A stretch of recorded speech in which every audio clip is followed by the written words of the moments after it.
Voilà, bonjour à tous, 73. Eh bien, écoutez, je suis très heureux de vous retrouver pour vous présenter cette fois-ci la mise en place d'une antenne multibande, l'AV680, donc du 6 au 80 mètres de chez Huygen, ou Huygen, suivant comment vous présentez, ou vous le prononcez plutôt. Donc cette antenne-là est assez imposante, puisqu'elle fait à peu près 8 mètres de haut, et elle est munie d'éléments capacitifs. Donc là, l'idée, c'est d'abord de vous présenter le mât support, comment faire avant d'ériger l'antenne.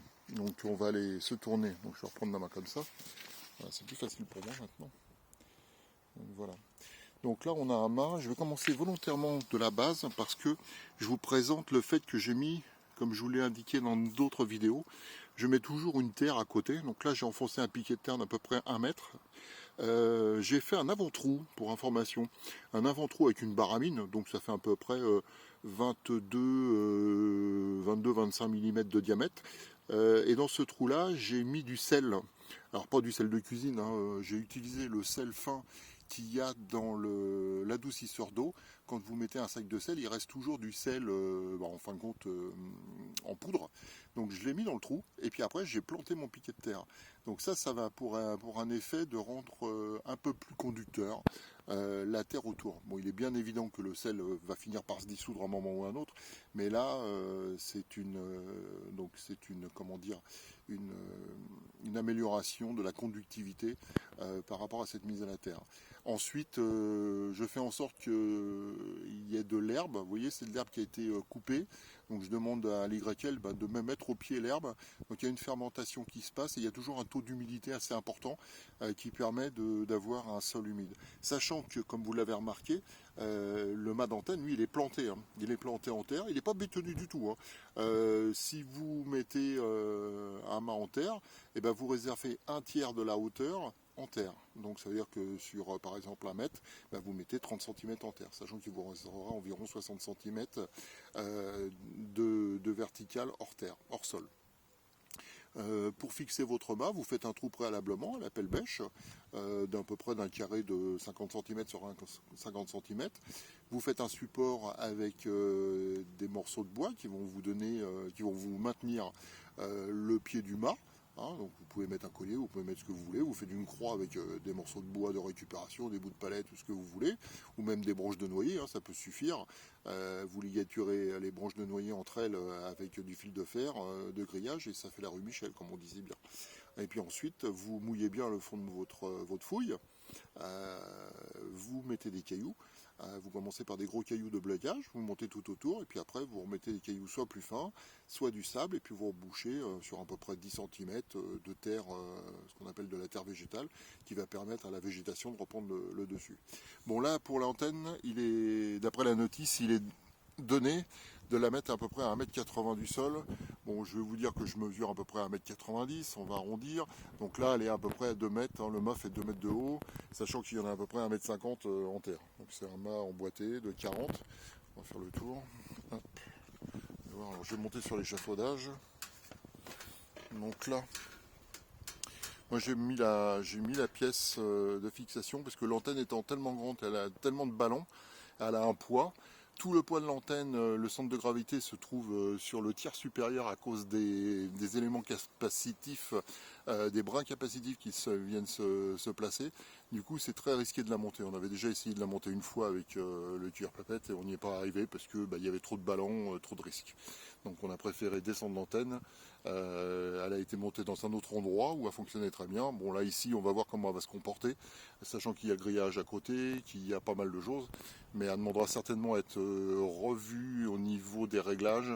Mais ça je vous invite à aller voir sur le site de MFJ ou de Huygen les réglages parce que c'est compliqué. Pour ceux qui seraient intéressés, je peux fournir la notice traduite en français parce que je me suis traduit la notice à la main mais je l'ai fait sous un Word, hein, donc c'est avec plaisir que je partagerai cette notice, parce que souvent de fois c'est pas évident de trouver des notices en français. Donc voilà, sachant que là la notice elle est rédigée en américain et qu'il faut bien comprendre que dans ce type de notice, tous les pas de vis qui sont sur ces antennes-là sont des pas de vis en inch, en pied, en pouce, en tout ce que vous voulez, mais pas en système métrique. Donc voilà. Après, revenons à notre antenne. Donc voilà le câble de terre, vous voyez que c'est un câble de forte section, mais ça à chaque fois, moi vous faites ce que vous voulez, hein. Le mât ici il est relié à la terre, mais le mât c'est du métal, c'est pas de l'aluminium, c'est pas un très bon conducteur, il peut y avoir n'importe quoi, donc moi je préfère de mettre une câblette de terre. Mais vous n'êtes pas obligé parce que ça coûte cher la câblette de terre, donc je vous invite à la récupérer.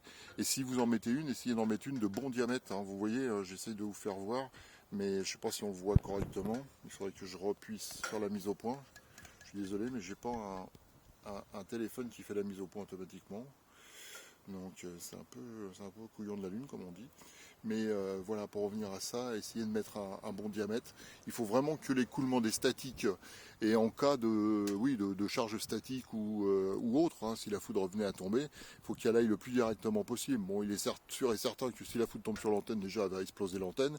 Et secondement, elle va fondre le câble. Mais le but du jeu, ça sera qu'elle aura canalisé la plupart de son énergie vers la Terre et non pas vers le coaxial, même si certains d'entre vous auront raison en disant qu'une partie de l'énergie va partir dans le coaxial et va venir sauter la boîte d'accord ou le transceiver. C'est vrai, mais on peut minimiser les dégâts, surtout sur les statiques.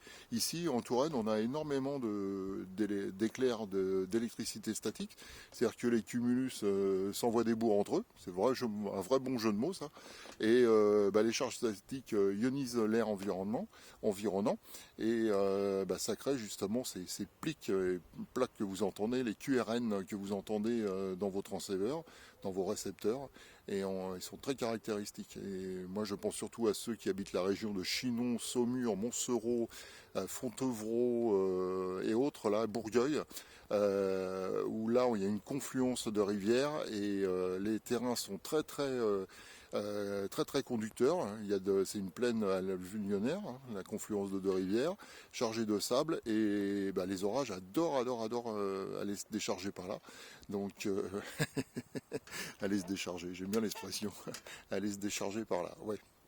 Bon bref, passons, et du coup c'est très risqué. Donc ici on a des résiduels, et ces résiduels on les sent bien sur certaines bandes, je pense au 10 mètres, je pense même au 18 mégas, pardon, 24 mégas, 18 mégas, même un peu plus bas, mais et puis sur le 6 mètres aussi. Donc voilà, donc soyez prudents, mettez vos installations à la terre. Je vais vous refaire une vue aérienne de l'antenne. Alors vous allez voir, donc, je m'accroche, l'échafaudage, c'est un échafaudage de chez Casto Pampa, voilà, ou chez Leroy Bricot. Et donc, il n'est pas très solide, hein. Je ne l'ai pas payé cher, mais j'ai peur déjà sur l'échafaudage. Et j'ai pas peur du vide pourtant. Donc là, on voit l'ensemble de l'antenne sur toute sa longueur. Donc j'essaye, je ne sais pas si vous vous rendez compte de la longueur, mais il y en a pour 8 mètres. Hein. C'est plus grand que l'Intercontinental DX, pour information. Sur la partie à extrémité, on ne voit pas encore, hein, ils ne sont pas encore mis en place les bouchons, pas les bouchons, les chapeaux capacitifs qui sont réalisés avec de tout petits radiants de différentes longueurs en fonction des bandes. Donc ça, vous le verrez dans une prochaine vidéo. Voilà, je termine la vidéo ici. Je vous dis bon 73 à tous. Je vous remercie. Ne vous prenez pas la tête. Soyez indulgents avec moi. Parce que moi je suis pas le roi de la vidéo, hein. Je fais de la radio, mais à mon âge, faire des vidéos sur YouTube, je suis pas youtubeur, je suis pas influenceur ni quoi que ce soit, je m'influence déjà moi-même et c'est déjà beaucoup. Allez, bon 73, merci à vous, et puis au plaisir, et faites beaucoup de radio.